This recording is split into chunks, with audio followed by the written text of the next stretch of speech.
44 ఏళ్ల టీడీపీ ప్రస్థానంలో బలిజీ సమాజంలో సేవలకు సమకూచిత గుర్తింపు కలిగించారు. రాయలసీమ బలిజీలకు గవర్నర్ కోట, ఎమ్మెల్సీ ద్వారా తగిన ప్రాతినిధ్యం ఇవ్వాల్సి విజ్ఞప్తి. తెలుగుదేశం పార్టీ ఆవిర్భావం నుంచి గత 44 సంవత్సరాలుగా ఉమ్మడి రాయలసీమ ప్రాంతాలలో బలిజ సామాజిక వర్గం పార్టీకి అండగా నిలుస్తూ వస్తోందని, పార్టీ సిద్ధాంతాలను విశ్వసించి ఎన్నో ఏళ్లుగా ఎన్నికల్లో విజయాల కోసం శ్రమిస్తూ కష్టకాలాల్లో సైతం పార్టీ ప్రతిష్టకు బలిజ కార్యకర్తలు, నాయకులు చేసిన కృషి మరువలేనిదని, గ్రామ స్థాయి నుంచి రాష్ట్ర స్థాయి వరకు పార్టీ నిర్మాణంలో బలిజ సామాజిక వర్గాల్లో కీలక పాత్ర పోషించింది. పదవులు, అవకాశాలు ఆశించకుండా పార్టీ అభివృద్ధి కోసం పనిచేసిన అనేక మంది నాయకులు, కార్యకర్తలు సేవలు గుర్తించాల్సిన అవసరం ఉంది. అయితే ఇంతటి సుదీర్ఘమైన సేవలు అందించిన రాయలసీమ బలిజ సామాజిక వర్గానికి రాష్ట్ర స్థాయిలో తగిన రాజకీయ ప్రాతినిధ్యం, గౌరవం లభించాలనే ఆకాంక్ష బలంగా ఉంది. కాబట్టి తెలుగుదేశం పార్టీ గౌరవ అధిష్టానం, రాష్ట్ర నాయకత్వం రాయలసీమ ప్రాంతాల్లో బలిజ సామాజిక వర్గానికి సముచిత స్థానం కల్పించే దిశగా సానుకూలంగా నిర్ణయం తీసుకోవాలని విజ్ఞప్తి చేస్తున్నాం.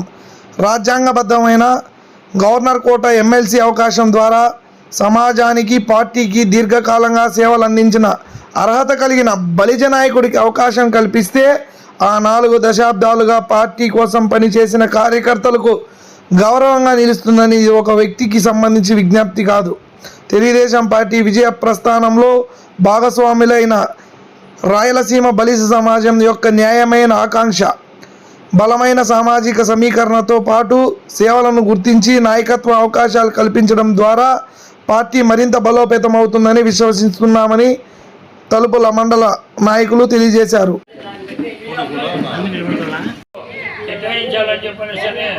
మేము కోరుకుంటున్నాం.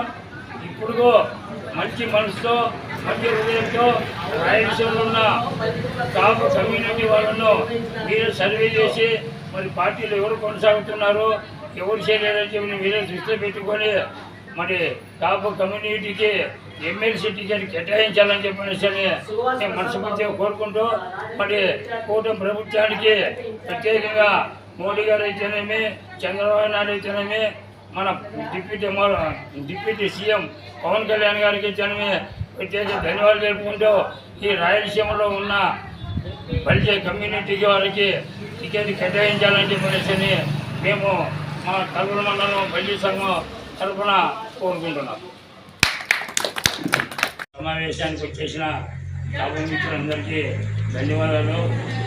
మరి ముఖ్యంగా ఈరోజు రాయలసీమలో మన బలిజ సంఘం కమ్యూనిటీకి ఎమ్మెల్యేలు కానీ, ఎంపీలు కానీ ఎవరు లేని పరిస్థితిలో ఈరోజు రాయలసీమలో ఒక 20 రోజుల్లో ఎమ్మెల్యేల కోటా కింద ఎమ్మెల్సీగా నిర్వహిస్తున్నారు. కాబట్టి మరి కూటమి ప్రభుత్వం, మరి చంద్రబాబు నాయుడు గారు అయితేనేమి, పవన్ కళ్యాణ్ అయితేనేమి, మోడీ గారు అయితేనేమి, మీరు మంచి మనసుతో మా రాయలసీమలో ఉన్న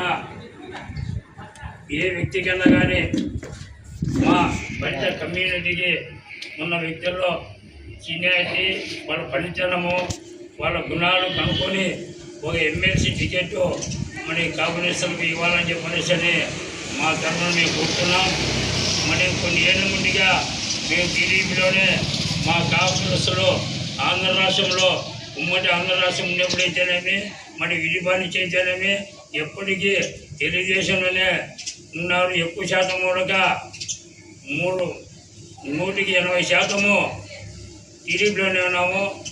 మరి ఒత్తిడి సర్వే చేయించినారు 2004లో. మరి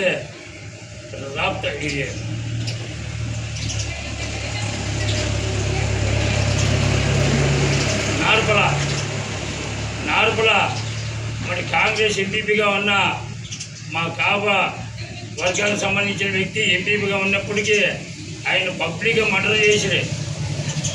అప్పట్లో సంఖ్య తక్కువ ఉండేది కాబట్టి, బలం లేదు కాబట్టి మా వాళ్ళు ఎవరో గడుపు వెళ్ళలేకపోయినారు. మరి అప్పుడు చంద్రబాబు నాయుడు గారు అప్పుడు సర్వే చేయించినారు. కాపులు ఏ కులంలో ఎవరో 2 మంది ఉన్నారు. అప్పుడు సర్వే చేయించింటే 185% టీడీపీలోనే కొనసాగుతున్నారు. అలాంటి తరుణంలో మరి చంద్రబాబు నాయుడు గారు అయితేనే కూటమి ప్రభుత్వం ఇప్పటికే స్పందించి మరి రాయలసీమలో 20 రోజులు జరగబోతున్న ఎమ్మెల్సీ ఎలక్షన్లలో మరి కాపు కమ్యూనిటీకి ఎమ్మెల్సీ సీటు కేటాయించాలని చెప్పనేసి మేము కోరుకుంటున్నాం. ఇప్పుడు మంచి మనసుతో మంచి హృదయంతో రాయలసీమలో ఉన్న కాపు కమ్యూనిటీ వాళ్ళను మీరు సర్వే చేసి మరి పార్టీలు ఎవరు కొనసాగుతున్నారు ఎవరు చేయలేదని చెప్పి మీరే దృష్టిలో పెట్టుకొని మరి కాపు కమ్యూనిటీకి ఎమ్మెల్సీ టికెట్ కేటాయించాలని చెప్పనేసి మేము మనస్ఫూర్తిగా కోరుకుంటూ మరి కూటమి ప్రభుత్వానికి ప్రత్యేకంగా మోడీ గారు అయితేనేమి చంద్రబాబు నాయుడు అయితేనేమి మన డిప్యూటీ సీఎం పవన్ కళ్యాణ్ గారికి అయితేనేమి ప్రత్యేక ధన్యవాదాలు తెలుపుకుంటూ ఈ రాయలసీమలో ఉన్న బలిజ కమ్యూనిటీకి వారికి టికెట్ కేటాయించాలని చెప్పనేసి మేము మా తరపున మండలం బలిజ సంఘం తరఫున కోరుకుంటున్నాం.